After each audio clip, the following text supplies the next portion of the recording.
Bibliotekos tai daugiau nei knygos, tai bendruomenės centrai, galimybių erdvės ir ateities kūrimo vietos.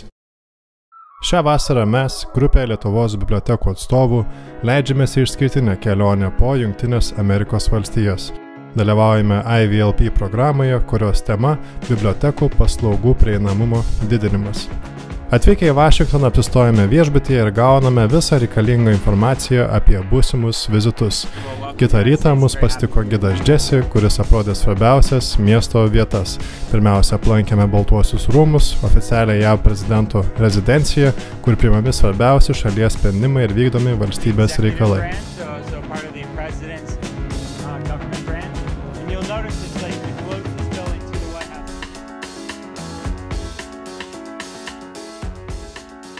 Aplankę istorinį Willard viešbutį, sužinojome, jog ten buvo pasirašyta taikos konvencija užbaigusi Pirmąjį pasaulinį karą.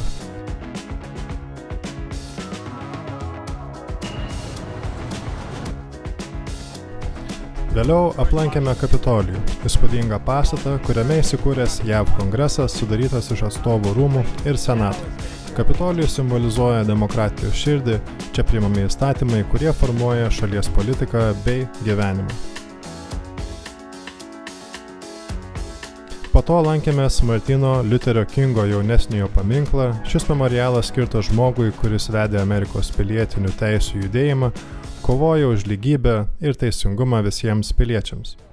Sekantis paminklas skirtas Abrahamui Lincolnui, 16-ajam Jungtinių Amerikos valstijų prezidentui, kuris išlaisvino vergus ir išlaikė šalį susivienijusią pilietinio karo metu.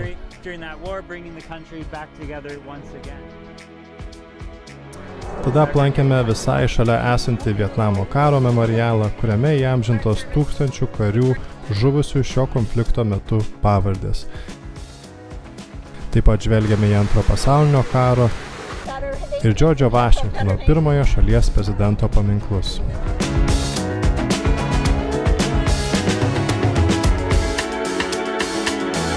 Po ekskursijos turėjome galimybę nemokamai apsilankyti viename iš Smithsonian muziejų. Aš pasirinkau nacionalinį gamtos istorijos muziejų, kuriame eksponuojama įspūdinga gyvūnų, fosilijų, mineralų ir kristalų kolekcija.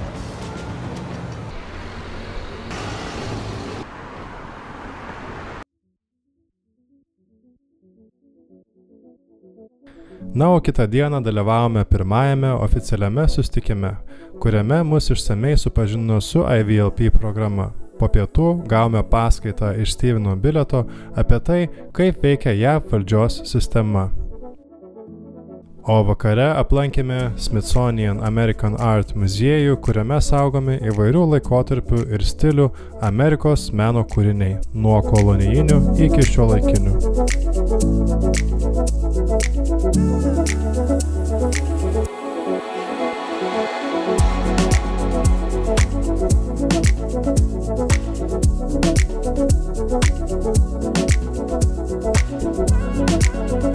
Po to trumpam užsukome į Martino Liuterio jaunesniojo memorialinę biblioteką, kuri išsiskiria savo modernę architektūrą, nuostabia terasa ant stogo, kur lankytojai gali atsipalaiduoti ir užsiimti savo mėgstamą veiklą.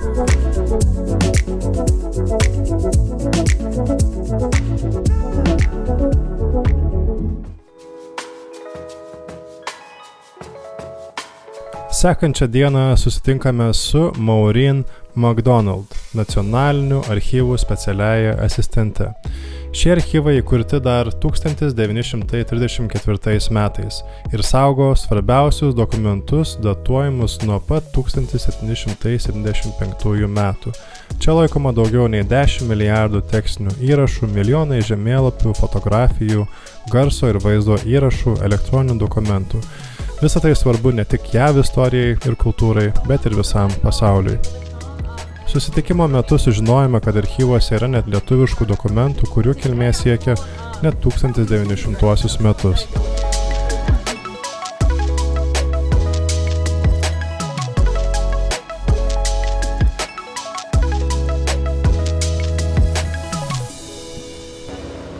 Na, o sekantis susitikimas turbūt visų labiausiai lauktas, tai Kongreso biblioteka. Didžiausia pasaulyje biblioteka, kurioje saugoma milijonai knygų, filmų, laikraščių, žemėlapių, rankraščių ir kitų dokumentų. Jie yra pagrindinė Kongreso tyrimų ir autorių teisių institucija.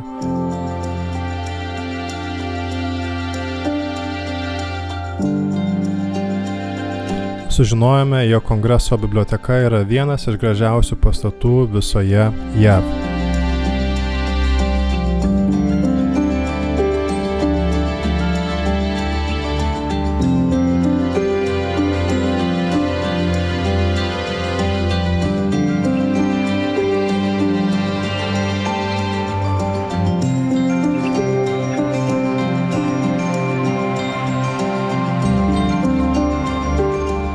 Na, taip pat turėjome išskirtinę galimybę pamatyti lietuvių literatūros bei spaudos kolekciją.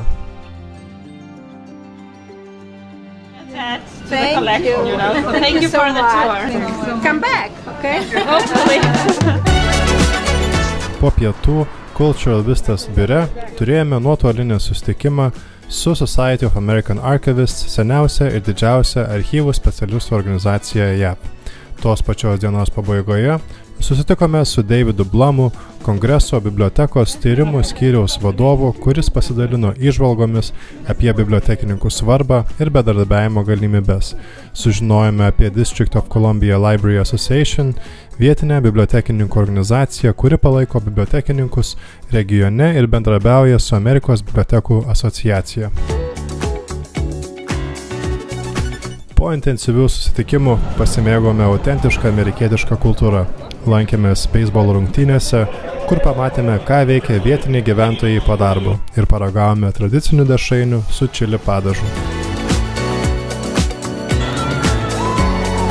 Tai buvo nuostabi patirtis, o dabar ruošimės kelioniai į Denverį.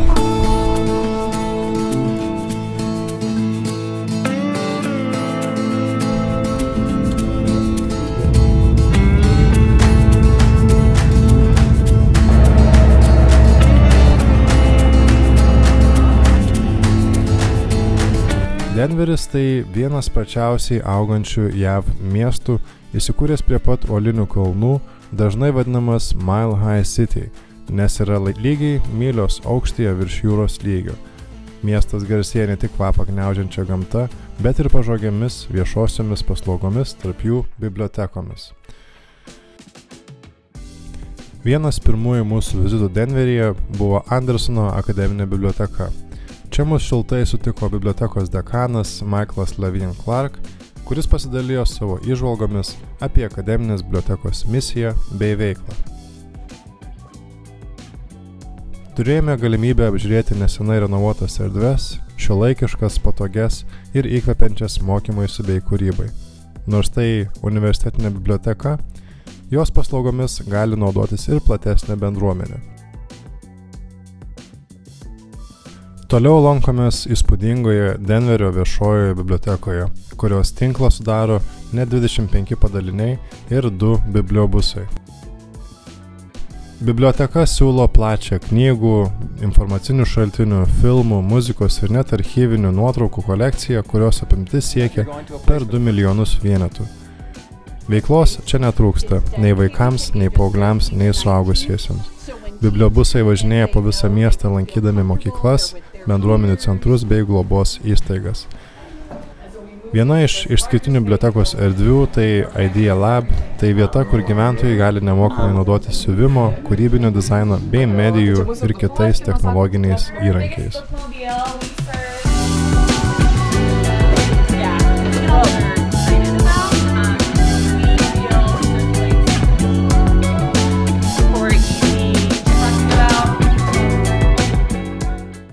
Įkvepiantis susitikimas su nepelno siekiančia organizacija Book Give. Čia knygos, kurios jau buvo pasmerktos išmetimui, atgimsta naujam gyvenimui. Organizacija palaiko apie 100 savanorių, kurie kruopščiai atrenka, rūšiuoja ir išdalina knygas tiems, kam jų labiausiai reikia.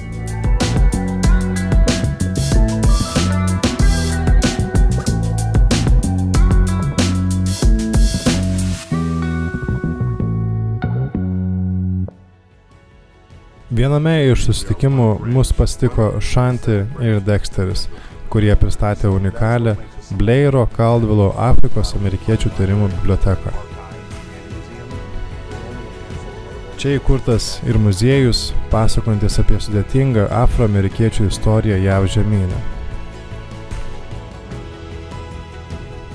Įdomus faktas, Denverio miesto meru kadaise buvo išrinktas pirmasis afroamerikietis visoje JAV. Ši vieta tai svarbi erdvė atminčiai, edukacijai bei identitetui. Toliau susitinkame su Kolorado valstijos biblioteka, tai institucija remianti kitas bibliotekas, mokyklas ir muziejus visoje valstijoje. Jie teikia mokymus ir konsultacijas apie 21 amžiaus įgūdžius, strateginį planavimą, bibliotekų teisinę bazę, vaikų paslaugas bei valstybinėms įstaigoms skirtas bibliotekinės paslaugas.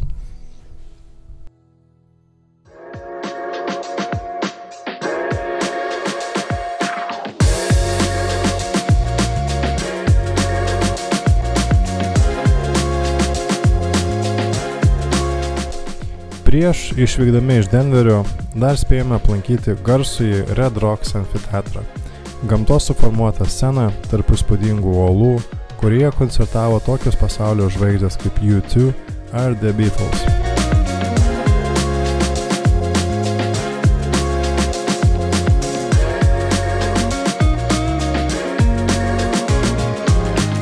Pakilę į kalną grožėjomės miesto panorama. Taip pat aplankėme miestelį Golden, buvusią aukso ieškotojų sostinę, kurį šiandien galima aplankyti 19 amžiaus gyvenvietę bei įdomių uolienų muziejų.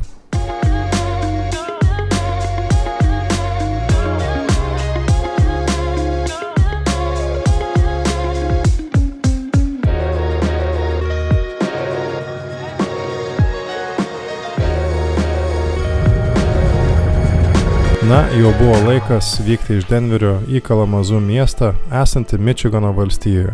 Gyvybinga ir istoriškai turtinga bendruomenė, kurie švietimas, kūryba ir inovacijos glaudžiai susipynė. Birželio 9-ąją mus pasitiko bibliotekininkė Shelley, kuri supažindino su Kent rajono biblioteka.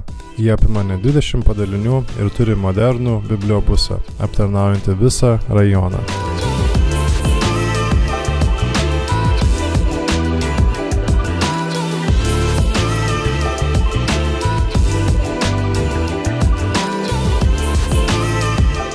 Taip pat pamatėme, kaip atrodo bibliotekos užkulisiai, kaip veikia visa infrastruktūra.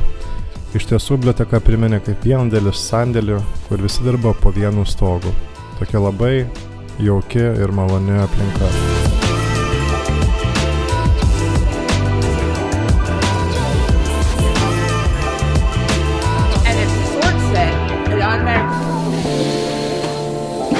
Bibliotekoje veikia taip pat ir kalbančių knygų bei brailio centras, svarbi paslauga tiems, kurie dėl regos sutrikimų negali skaityti prastų leidinių.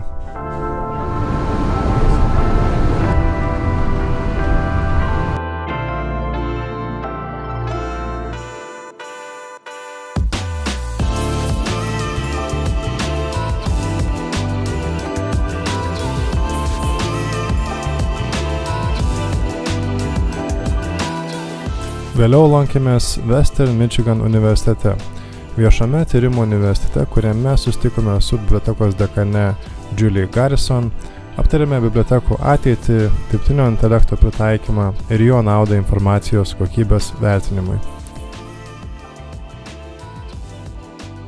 Biblioteka paliko be galo didelį įspūdį kaip pažangi, kūrybiškumui ir mokymuisi atvira erdvė.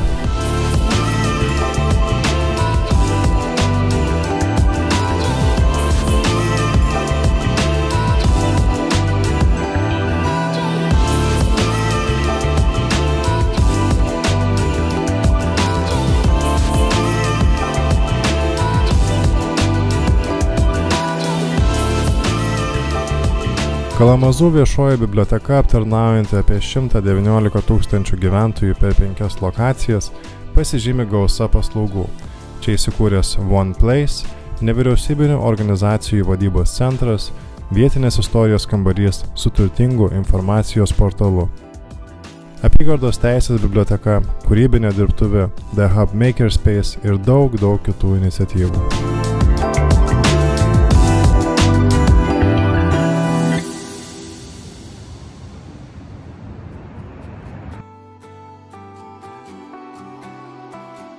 Vienas iš paskutiniųjų susitikimų su Steve Washu, kuris savo misiją pasirinko skatinti skaitymą bei raštingumą įrengdamas nemokamų knygų keitimosi stoteles tose miesto dalyse, kur priėjimas prie literatūros yra ribotas. Vėliau susitikome su Michaelu Evansu, kurio veikla orientuota į raštingumo ugdymą, sužinojome, kad net 30% JAV gyventojų susiduria su raštingumo problemomis, todėl ši iniciatyva ypač svarbi ir aktuali vietos gyventojams.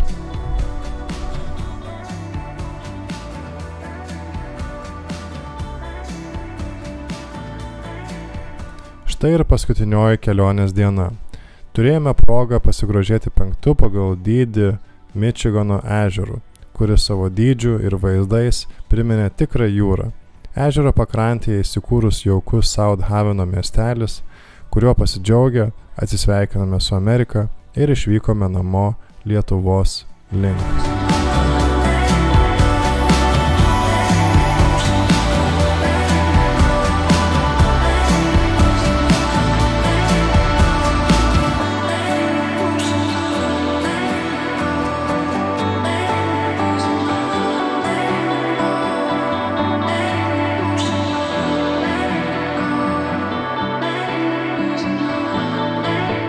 Esu be galo dėkingas už šią neįkainomą galimybę pažinti naują pasaulio kraštą, susitikti su nuostabiais žmonėmis, įkvėpti idėjų ir praplėsti savo akiratį.